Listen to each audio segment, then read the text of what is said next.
ফেসবুকে এসে সারাদিন রং-ঢং করি, ভিডিও বানাই আর অনেক অনেক ডলার ইনকাম করি। কিছু কিছু আপু ভাইদের মন মানসিকতা ঠিক এরকমই। আসসালামু আলাইকুম, হ্যালো এভরিওয়ান, আপনাদেরকে ওয়েলকাম করছি আমার নতুন একটা ডেইলি ভ্লগে। সকালবেলা ঘুম থেকে উঠে দেখি ঝুম বৃষ্টি। বৃষ্টি আমার অনেক পছন্দের, তাই একটুখানি আমার বারান্দা থেকে বৃষ্টির কিছু ক্লিপ রেকর্ড করে নিচ্ছিলাম। আমার না বৃষ্টি একদম ছোটবেলা থেকেই অনেক পছন্দ। আগে তো ভিজতে পছন্দ করতাম, বাট এখন তো আর ভিজতেও পারি না। তারপর কিছুক্ষণ বৃষ্টি দেখে চলে গেলাম আমার চিয়া সিডস আর এই পানির মিক্সচারটা রেডি করার জন্য। আমাকে অনেকেই কোশ্চেন করে যে আমি এটা আসলে কি খাই। এটা হচ্ছে চিয়া সিডস, ইসবগুলের ভুসি, আর এটার সাথে আমি মাঝে মাঝে লেবুও মিক্স করে তারপর খাই। আর মেনলি এই জিনিসটা হচ্ছে হজমে অনেক ভালো কাজে দেয়। সেদিন দুপুরে রান্নার ক্লিপগুলো আর রেকর্ড করা হয়নি। রান্না করে দেন শাওয়ার নিয়ে নিয়েছি, এরপর নামাজটা কমপ্লিট করে নিলাম। আচ্ছা, আপনারা ভিডিও দেখে ভাবেন যে আমি শুধু ভিডিও করি আর সাজুগুজু করে ঘুরে বেড়াই, বাট ব্যাপারটা কিন্তু মোটেও এরকম না। আমি আমার লাইফের একদম 100% আপনাদের সাথে একদমই শেয়ার করি না। জাস্ট যতটুকু আমার কাছে শেয়ার করতে ভালো লাগে ততটুকুই শেয়ার করি। সব কিছু একদম ক্যামেরার সামনে নিয়ে আসা আমার নিজেরও পার্সোনালি পছন্দ না, দ্যাটস ওয়াই হচ্ছে আমি সব কিছু শেয়ারও করি না। মানে যতটুকু দেখেন এটা হচ্ছে আমার লাইফের একদমই 50%-এরও কম, 30%। যাই হোক, অনেক কথা বললাম। আর ওই দিন বাসায় অনেক গেস্ট আসে, আপু এখানে সব নাস্তা রেডি করে দিয়েছে আর আমাকে ডাকলো যে আসো একটুখানি ক্লিপ নিয়ে ফেলো সুন্দর করে। সো এটাও আমি সুন্দরভাবে রেকর্ড করে ফেললাম। ডিসকনের এই ভাইরাল আইসক্রিমটা কতদিন ধরে চোখের সামনে এত ঘোরাফেরা করছে, আর সবার নেগেটিভ পজিটিভ রিভিউ দেখে ভাবলাম যে আমিও একটু ট্রাই করে রিভিউ শেয়ার করি। এটা প্রাইস নিয়েছে 100 টাকা। আর যারা আইসক্রিম খেতে অনেক অনেক পছন্দ করেন বা কফি লাভার আছেন তাদের কাছে এটা একদম 100-তে 100ই লাগবে। আর নর্মাল কোনগুলোই তো আমার কাছে 70-80 এরকম প্রাইসে একদম অর্থিট লাগে। সো এটা 100 টাকা হিসেবে খারাপ মনে হয়নি। তবে যারা অনেক বেশি মিষ্টি পছন্দ করেন না বা আইসক্রিম তেমন একটা পছন্দ না, হুট করে জাস্ট হাইপটে পরে খাচ্ছেন, তাদের কাছে এটা ভালো লাগবে না। দেন একটুখানি চা খেয়ে নিলাম, ঠান্ডা খেয়ে তারপর আবার একটু গরমও খেয়ে নিলাম।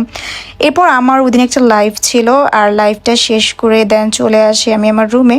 আমি আমার স্কিনটা দেখাচ্ছিলাম যে লাইভ শেষ করার পর একদম কি যে টায়ার্ড লাগছিল। তারপর চলে আসি ফ্রেশ হওয়ার জন্য, কারণ এই মেকআপ নিয়ে তো আর আমি ঘুমাতে যাব না। আমি সবসময় স্কিন কেয়ার একদম প্রপারলি মেকআপ রিমুভ করে তারপর ঘুমাতে যাই। সো ফার্স্টেই হচ্ছে একটা ওয়াইপস দিয়ে দেন আমার ফেসের মেকআপগুলোকে সুন্দরভাবে ক্লিন করে নিচ্ছিলাম। স্কিন ভালো রাখার সবচেয়ে ইজিয়েস্ট ওয়ে হচ্ছে আপনাকে ফেসটা একদম ডিপ ক্লিন রাখতে হবে। তারপর আমি একটা ফেস ওয়াশ ইউজ করি, এটা হচ্ছে low pH balance face wash, Cosrx ব্র্যান্ডের। এটা না খুবই ভালো একটা ফেস ওয়াশ, জেল বেসড একটা ফর্মে আসে আর খুবই ভালো, আমার খুব পছন্দের একটা ফেস ওয়াশ হচ্ছে এটা।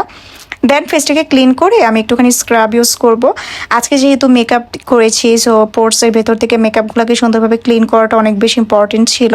আর পাপায়ের স্ক্রাবটা আমি সবসময় ব্যবহার করে থাকি, এটা অ্যাজ এ ব্রাইটনিং মাস্ক খুবই ভালো কাজ করে। এটা থাইল্যান্ডের একটা বেস্ট স্ক্রাব, আর আমার তো খুবই খুবই পছন্দের, আমি সবসময় এটা ব্যবহার করি। আর এটা খুব ভালো কাজ করে। যাদের ফেসে পিগমেন্টেশন পড়ে গিয়েছে, স্কিন একদমই ব্রাইট না, কোনো কিছু ইউজ করতে পারে না, তারা এটা ট্রাই করে দেখতে পারেন, খুবই ভালো লাগবে। এরপর ফেসটাকে ক্লিন করে এখন আমি ইউজ করবো একটা স্ট্রিপ। আর আমি নোজের blackheads whiteheads clean করার জন্য সবসময় বিউটি গ্লেজের এই পোর্স স্ট্রিপটা ইউজ করি। এটা না জাস্ট হচ্ছে 1 মাসে 2টা ইউজ করলেই হয়, মানে 15 দিন পর পর একটা ইউজ করলেই এনাফ।